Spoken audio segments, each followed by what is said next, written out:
Hello everyone, welcome to Bountiful Oasis. I'm Angie. For my first video ever on this channel, I'm going to just take you on a little property tour to kind of show you what we have to work with here. And I hope you enjoy it. I hope you get something out of it. I don't know. We'll see how this goes. I'm just getting started. So the reason for starting this is I always get so many questions and requests to take tours of my garden when it's in the summer, going strong in the summer. And I don't understand that, I guess, but I'm happy to answer questions. I always get a lot of questions about how I do things, how they should do things. So friends and family, here you go. I will do more tours as things start to grow and just kind of take you along on our journey as we continue to grow a bounty on our little place in the world. So without further ado, here's the tour. So I think we're going to start right here where the road comes into the driveway. As I said before, we're on just under 6.5 acres here. So over on the east side, I've got a couple of buildings over here. These are currently, though, rented out to a tenant, so we don't use these buildings here. Someday we probably will, but for now they're rented out on a contract to a tenant. So those will be out of use for us for quite a while. And then further east over here, there's a little pasture over here. And we are very agricultural here where we live. So I am surrounded by cropland, but this little pasture over here is ours. We have a nice tree line here, some really super old cottonwood trees here. They probably won't be here forever, but that goes along the road, kind of shelters this little pasture over here. And I have an agreement, the farmers that farm behind us get to use that driveway over there, and I let them use the pasture to park stuff, and we just kind of keep on good terms with them. And it's good to have good relationships with your neighbors for sure. So we're gonna keep walking south. We have a big tree in the middle of the driveway. You're gonna see a lot of mess and a lot of things all over the property. And I'm also gonna show you places where things have been improved. But so like we have this big section in the middle of the driveway that we're gonna do something with hopefully this year, and I'll bring you on that journey when we do that. So that's exciting. There once was, where that vehicle is, there was a little shed there that was falling down. It's no longer there. We've gotten it tore down and cleaned up. So, and you can see, like, this is the south side of the property here, where the grass ends, and it's kind of starting to green up. Where the grass ends and the road starts there, that's the farm ground. That is not ours. So this little area here on the south side of the buildings is also ours. We really don't do too much with it yet. Someday we might put, I don't know, I thought this would be a good place for like berries or something. And you can come, it's kind of a nice little area, nice little tree line here. Again, there's some mulberry trees over here, and this is kind of we've got a few pets buried out here as well. Kind of nice under the trees for them. And then just circles back around to this little pasture on this side. So there's a lot of stuff sitting out here right now, but belongs to the tenant. They're working on doing some clean out. It's been slowly getting work done as the years go by. But I don't borrow money to do anything, so takes longer to do things when you're when you do it that way, but you also don't owe money. So this is looking north from the driveway out to the road, and just across the road is another field. There's railroad tracks up there about, I don't know, half a mile maybe. I don't know how far the tracks are. What a difference a year makes. We're starting to green up here. A year ago at this time, we were extremely dry, windy, extreme winds every day, and red flag warnings every day, leading up to the massive wildfires that took place in this area just a year ago. And looking west, you can actually see you can see the spot from here. I'll walk down there one of these days and show you how far the fires were, but you can see the spot where it got stopped from here.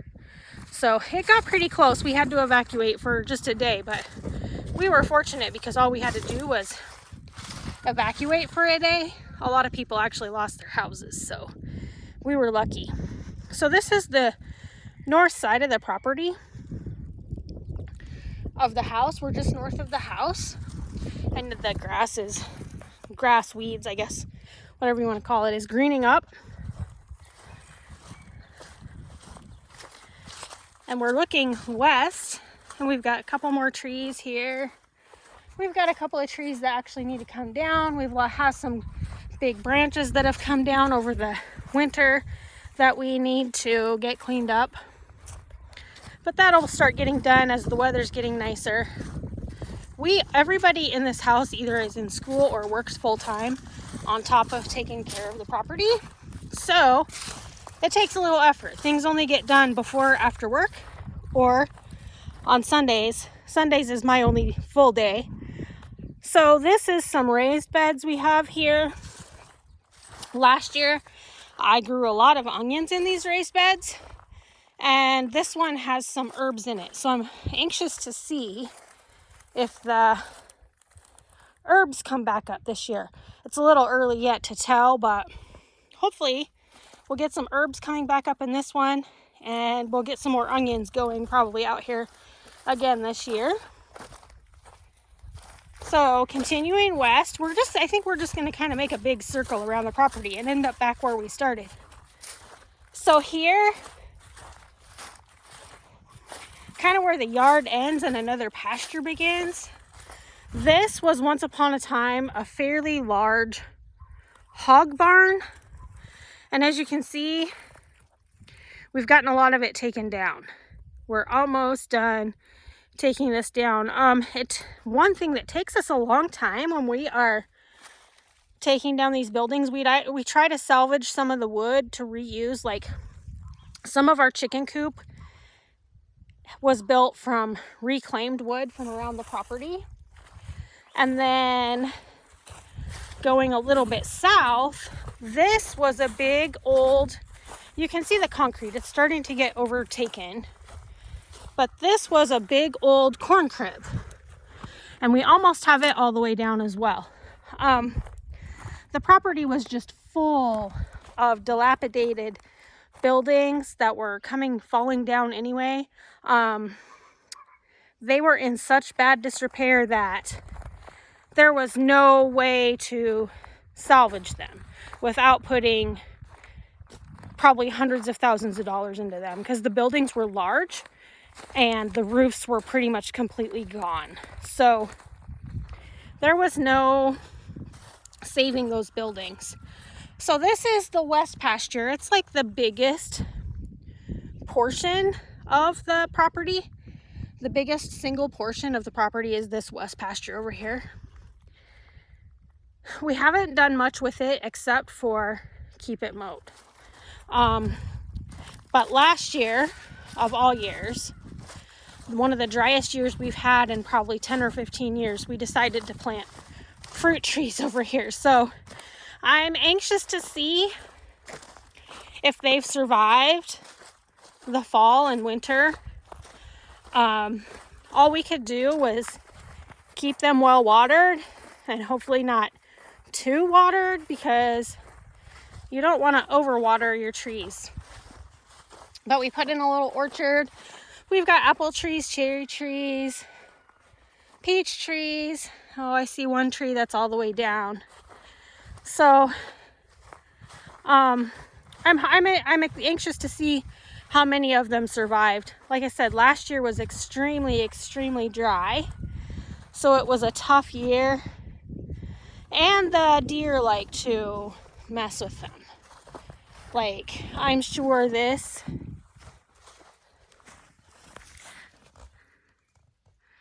right here, I'm sure is deer damage. They come and rub on them and chew on them. So yeah, this one we were pretty sure was not gonna make it anyway, but it is all the way over. We had some pretty stiff winds earlier in the week, so that could have taken that down, but we were pretty sure this one was dead anyway. So no great loss on that one. But here we are all the way to the west side of the property, and as you can see, it's another field. They grew corn. Pretty much there was corn all around us last year. No, this was the only cornfield by us last year. All the rest of them were soybeans. That makes it pretty dusty when they harvest, but it is where we live. We are in rural Nebraska, so there's going to be a lot of farming if you live in the country like we do. It's just part of it. So I grow organically. I feel like the less poisons and stuff we can put on our food and in the ground, the better. So I grow organically, but I would never be able to be a certified organic grower just because I know, I'm pretty positive that on all four sides of me, they're not growing organically. So, but I will say that there have been great strides. So we're heading south now on the west side of the property. Like I said, you can follow the tree line. That's the river where the tree line is going out that way. That's the river. And they got the fires stopped, about maybe a quarter mile, half mile west along the river. Fortunately, had it jumped the river, it would have been, I don't know if they would have been able to get it stopped. So out here, there's an old silage pit out here. And that was something they had on the farms. It's not something we use, but it is full of debris and trash. And it gets tall weeds around it all summer long. We haven't quite decided how to deal with this yet. We will figure that out one of these days, but it's clear on the southwest edge of the property. So we, it's kind of out of sight, out of mind most of the time. So as we get further south, we did throw some wheat down last year out here on this southwestern side just to see what would happen and to kind of get started. We want to kind of put down some buckwheat as a good soil builder. We're going to give that a try here one of these days. So, and then also on this south, kind of in the south central side, you can see it there. It's a big mess right now, is where we put our garden. We'll probably expand that again this year because I have purchased more seeds that I want to plant this year that I hadn't been planting in the last few years. So I planted some pumpkins and or bought some pumpkin seeds and things like that, and those take up a lot of space. So we're going to probably take up a little more room than we did last year. And then here's looking north back to the road on this west pasture. It's a nice big pasture. We can do a lot of things out here. We don't have any plans for any animals other than the chickens and ducks right now. Like I said, everybody here works full time. Someday, maybe if I don't have to work outside, I have a business outside of here. So someday, if I don't have to do that, I may think about having other animals that we can be a little more self-sufficient. But for now, we just try to grow as much of our food as we can. And we have ducks, quail, and chickens. So we have the quail for meat, chickens and ducks for eggs, and we sell some of the excess of those. Not that that's ever a big money maker. Okay, and here you can see the garden is a mess. I leave everything on the garden over the winter. I don't think bare ground is a good thing. So I try to leave, and last year we did put down some of this weed barrier in just this little section because it was so dry last year that we were unable to get enough yard mulch, like grass and weed clippings, to mulch because it was so dry. We just weren't getting enough. So we did put some of this down. I had it stored away from my business, so we just used it, and we'll be cleaning up the garden here shortly and getting it ready for planting. Actually this week I'm going to be starting to plant inside. I'm going to be starting seeds. I need to get my peppers and tomatoes started. I'm actually running a little behind. And we fence out the chickens and the ducks because they eat stuff and tear stuff up. They get plenty of garden scraps, but they definitely eat and tear stuff up.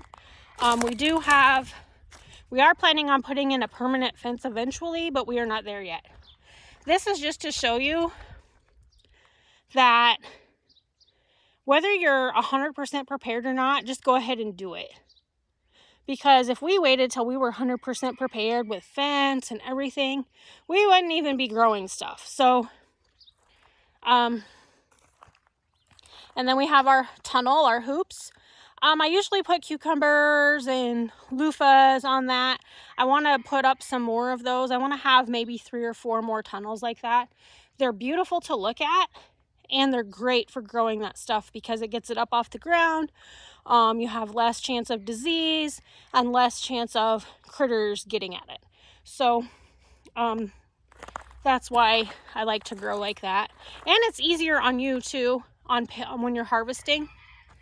And so this over here is another building. It used to be a big, beautiful barn. And we're slowly getting it tore down too. I don't know what the plan is after that gets all the way down. There's a lot of concrete in there because there's an old dairy in there. So there's a lot of concrete and metal in there as well. Along this concrete border here is where my rhubarb grows. You can see my shadow there. You can see it's starting to come up. See if you can. Starting to get some rhubarb up. I've got, I don't know, 6 or 8 plants in here. And then on the other side, I have horseradish that I put in last year, and it looks like we're starting to get some of that up as well.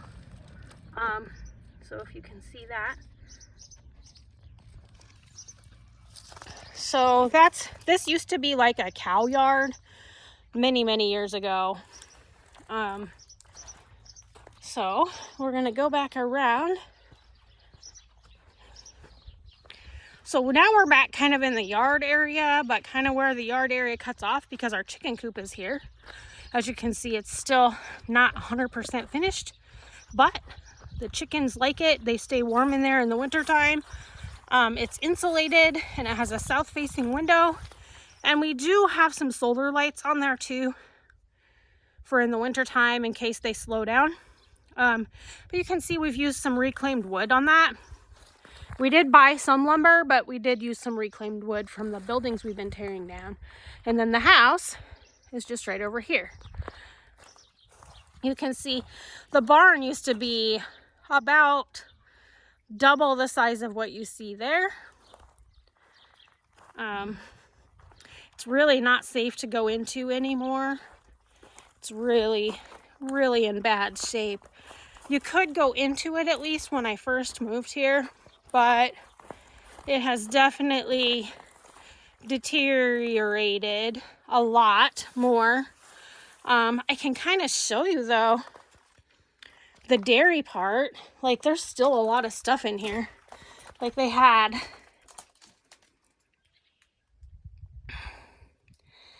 this is like the little entry room, the little room with the sinks, and they had like it's like they had a hot water heater in here and stuff. And then we just have to be really careful in here. See, here's up. That's looking up. And then here's where the dairy cows were to get milked. Like I said, look at all this concrete and metal that's in here. And here's like I don't know if you can see that very good. Here's like the pipes, like where the milk and stuff would go through. Again, look up. It's too bad. It was a big, beautiful barn, but it was beyond my resources to be able to save it. I honestly don't think it was savable. Oh, here we got some visitors. Farm cats. We have several farm cats that live here. They're sort of tame. They're kind of halfway tame. Some of them have names. But we are going to go back out of here before we get injured in any way. So here's it was like they called it the milk shed. I think it was probably more of a storage shed, but it too is on its way out. We will eventually get all this stuff tore down. It just takes time and a little bit of money. So we'll keep on working on that. And then, so here's on this side of the property. So my property is in a straight line. So we're at the south side, but the garden is further over that way on the other side of the barn. So, and sometimes there's cows back here. They've already moved them for the winter. So, and then here is, there used to be a big shed here too that's all tore down, and we now have, this was a dog kennel with a dog house, but it is now our place where our chickens go when they're too big to be in the brooder, but they're not big enough yet to go out with the other chickens in the coop. So this is kind of their middle area. So they got a dog house to go in and out of. We can close a door for them if we need to. And we've got this all nice and secure for them. So raccoons, skunks, because they'll if a chicken sticks its head out, they'll grab that chicken's head. So we just keep them nice and secure in here when they're kind of in that middle age, I guess. They're not quite ready to go out, but they're too big in the brooder. And we'll be moving chicks out here within the next couple weeks, and hopefully I can take you along when we do that. And so here we are. We've made a full circle back around to the east side. So that's the property tour. I hope to take you along. I have a new garden going in this year. Hopefully, I'm hoping that I get to get that done. So I hope to take you along on that, and you can see if it survives. I'm hoping it survives. I always get nervous if things are going to survive, but anyway, thanks for coming along on the tour. All right, guys, that's our little acreage here in South Central Nebraska in Zone 5B. I hope you enjoyed that. There's not much to see yet. Sun's it's morning here. This is an east-facing window, so the sun's kind of coming in there. But anyway, that I filmed that actually a couple of weeks ago, and I am still very slow at editing. So I am hoping to give you one video a week and go from there. As I said before, everybody in this house works full-time jobs outside of what we do here. So bear with me. If you're wanting more videos, just let me know and I'll do my best. With that, I hope you all have a good day.